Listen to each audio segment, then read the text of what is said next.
Hello મિત્રો, મારી વાડીની મોજ ચેનલમાં તમારું સ્વાગત છે. અમે આવી ગયા છીએ વાલોળ તોડવા જવા.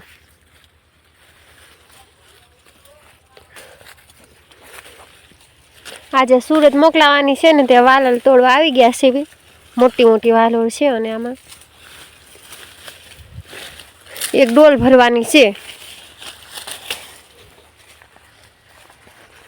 અને જો એટલી ડોલ ભરાણી છે.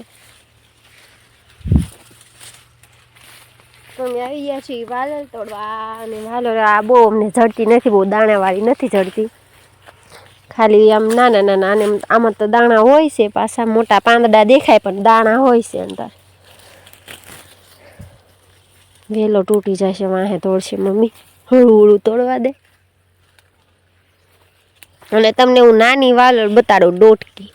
જો આમાં ઝીણી ઝીણી વાલોળ આવે છે. આ ડોટકી વાલોળ કહેવાય એને. જો આ વાલોળ કરતાં આ વાલોળ કેટલી નાની લાગે. જો આને ડોટકી વાલોળ કહેવામાં આવે છે. અને આનું શાક બહુ મીઠું થાય છે, તે ખાવાની મજા આવે છે. ને જો આના ફૂલ ધોળા આવે છે.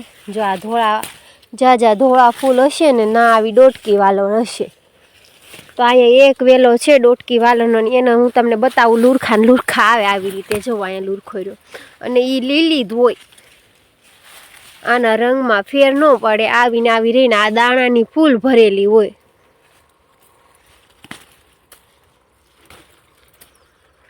મારા હાથમાંથી પડી જાય છે, હું ઓટલી નાખી આવું તો શું કહેવાય કે હાથમાં બહુ હમાય નહીં. ઝીણી વાલોળ હોય ને અને ડોટકી વાલોળ કહે ને.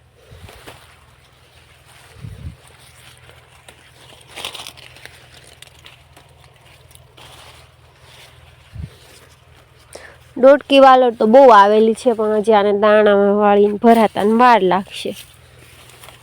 નકર જો ઝીણી વાલોળ બહુ છે.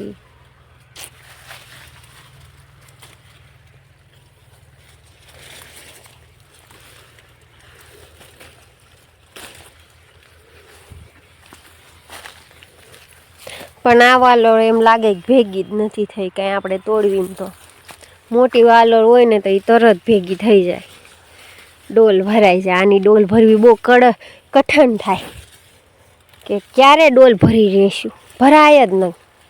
કેમ કે નાની નાની વાલોળ હોય તો ડોલ ક્યાંથી ભરાવાની, બહુ વાર લાગે એને ભરાતા.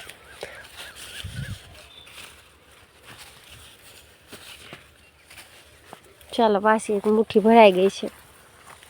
હાથમાં બહુ હમાય નહીં, નાના જો એટલી ભરાણી છે. હાલો થોડીક મોટી વાલોળ તોડી લેવી. ડોટકી વાલોળમાં બહુ સમય આપણે વ્યસ્ત નથી કરવો, કેમ કે અત્યારે જવો દી આથમી ગયો છે ને સુરત મોકલાવાની છે. એટલે 7:30 થાય તા બસ આવી જશે, તો આપણે ઉતાવળ રાખવાની છે. એટલા માટે જો અહીંયા સેલો હેઠો છે, અહીંથી આપણે મોટી મોટી તોડી લઈ. સેલો વેલો એટલે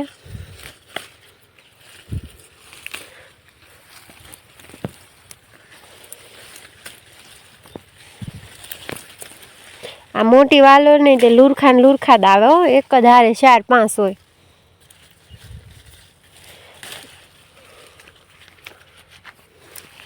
જુઓ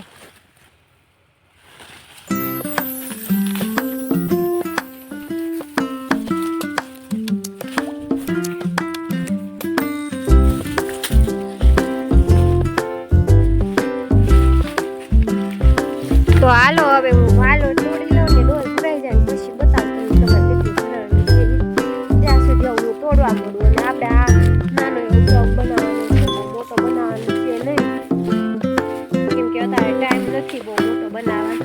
અને હમણાંથી હું બ્લોગ બનાવવાનો ટાઈમ મળતો નથી, તો તમારા માટે હું કાલથી બ્લોગ બનાવવાનું સ્ટાર્ટ કરીશ.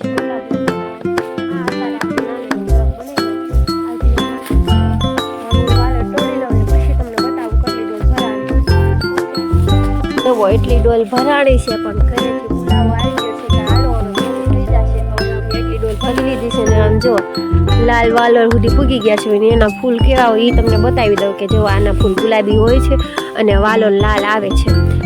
તો જો આ એક વેલો લાલ વાલોળનો છે, જે કે આનું શાક પણ બહુ જ મીઠું થાય છે અને ખાવાની પણ બહુ જ મજા આવે છે. અને આપણે જો સેલે વેલે સુધી પૂગી ગયા છે. જેમ કે હજી એક વેલો છે પણ એમાં કાંઈ બહુ વાલો છે નહીં. અને અહીંયા આપણે એટલેથી આપણે ડોલ ભરી લેવી છે. અને મેં હમણાં તમને બતાવી એટલી ડોલ ભરાવી છે. તો જો એટલી ડોલ ભરાઈ ગઈ છે. હવે બસ હવે ઘરેથી બોલાવો આવી ગયો છે ને બસનો ટાઈમ થઈ ગયો છે સુરત જવાનો. અને આમાં જો લાલ વાલરમાં પણ લુરખાદ આવે છે, એમાં પણ બહુ વાલોર આવે છે. તો હવે ઘરે જવાનો ટાઈમ થઈ ગયો છે. ત્યાં સુધી આપણે જે અહીંથી જડે વાલોર તોડતા જાવી વૈયા જાવી, જેથી કરીને જે થોડીક એવી ડોલ અધૂરી છે એ ભરાઈ જાય.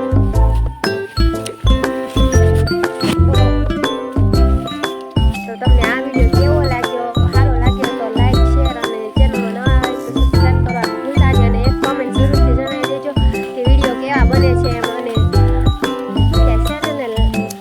વિડીયોને લાઈક તો કરી જ દેજો. હજી સુધી જો મને કંઈક બોલવામાં કન્ફ્યુઝન થઈ જાય છે, પણ તમે લોકો સમજી જજો. અને શું કહેવાય કે આ વિડીયો મારો આગળ પોગાડી દેજો. અને શું કહેવાય લાઈક શેર અને ચેનલમાં ન હોય તો સબસ્ક્રાઈબ કરવાનું ભૂલતા નહીં. મેં બીજી વાર કીધું છે કે યાદ રહીને મને અને તમને બધાને અને સપોર્ટ કરતા રહેજો. ઓકે, તો બાય બાય.